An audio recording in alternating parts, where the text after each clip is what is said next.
ketika digunakan untuk bersifat dan bersikap, itu ada tuntunan iman di dalamnya. Oke?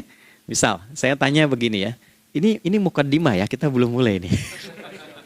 Saya tanya gini, apa fungsi mata? Tuh kan, sudah keliru kan? Nah, kalau hanya melihat, hewan juga melihat. Ya, coba kambing melihat, ya kan? Elang melihat. Lalu apa bedanya fungsi mata kita dengan mata hewan? Ternyata ketika kita meriset ayat-ayat Al-Quran terkait dengan fungsi tubuh kita, itu rata-rata dibuka dengan iman dulu. Quran surah 24, surah Cahaya, ayat 30 untuk laki-laki, 31 untuk perempuan. Qul lil mu'minin. Ya Muhammad, katakan, viralkan pada pria-pria yang menyatakan dirinya telah beriman. Yaghuddu min absarihim. Gunakan pandangannya itu yang dibimbing oleh imannya untuk melihat yang baik saja menurut standar imannya. Jadi kalau menurut imannya tak baik, nggak boleh dilihat.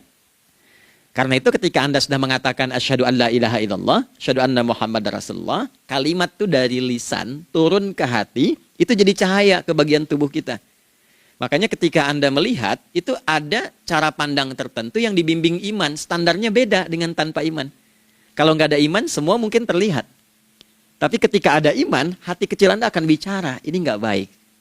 Palingkan. Nah, memalingkan dari yang tak baik menurut iman, itu namanya ghaddul basar. Oke? Perempuan juga begitu, setara. Wa kullil mu'minati yaghdudna min absarihinna. Dan katakan pada setiap perempuan yang menyatakan dia beriman, maka gunakan pandangan itu dengan bimbingan imannya. Ketika tak baik menurut imannya, palingkan. Ya, Anda lihat kajian di YouTube, terus ada iklan kan? Nah, terus menurut standar iman nggak bagus, itu otomatis akan nggak suka itu. Ya, pasti dipalingkan. Ya. Anda kalau naik pesawat tuh ya, tugas keluar tuh, pertagas tugas keluar. Kalau pramugari lagi demo tuh yang dilihat pramugarinya apa demonya tuh. Nah, iman itu akan bekerja di situ tuh. Ya, palingkan tuh. Nah, sama dari mata turun ke, jangan langsung ke hati aja, ke lisan dulu kan. Ya, ke mulut kan. Itu mulut tuh ketika digunakan fungsinya, imannya disebut dulu. Ya, Quran surah 49 ayat 11 misalnya, ya. Ya ayyuhalladzina amanu, imannya dulu. La yaskhar qaumin qaum. Ayat 12-nya la yaghtab ba'dukum ba'dha.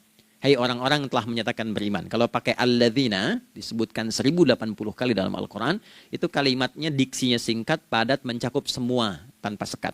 Oke, jadi kalau laki-laki, perempuan, tua, muda, besar, kecil, beda strata, duniawi, itu semua tercakup di dalamnya. Hei semua yang telah menyatakan beriman, gunakan imanmu untuk membimbing lisanmu bertutur. Kalau masih merasa punya iman, jangan gunakan lisan untuk mencela, merendahkan orang. Untuk bergibah, membuat hoax. Didetilkan oleh Nabi, kalimatnya jelas. Man kana yu'minu billahi wal yaumil akhir, falyakul khaira aw liyasmut. Siapapun. Nah, dari alladzina ketika dirinci pakai man. Ya, man itu bentuk tunggal, ya, personal, tapi maknanya general.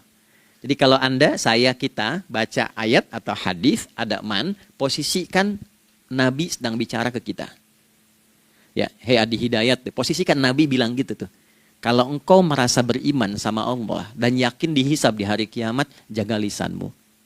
Katakan yang baik dengan bimbingan imanmu, tak mampu engkau diam. Jadi cukuplah suami istri itu menggunakan satu hadis ini, pasti sakinah itu muncul dalam kehidupan rumah tangganya.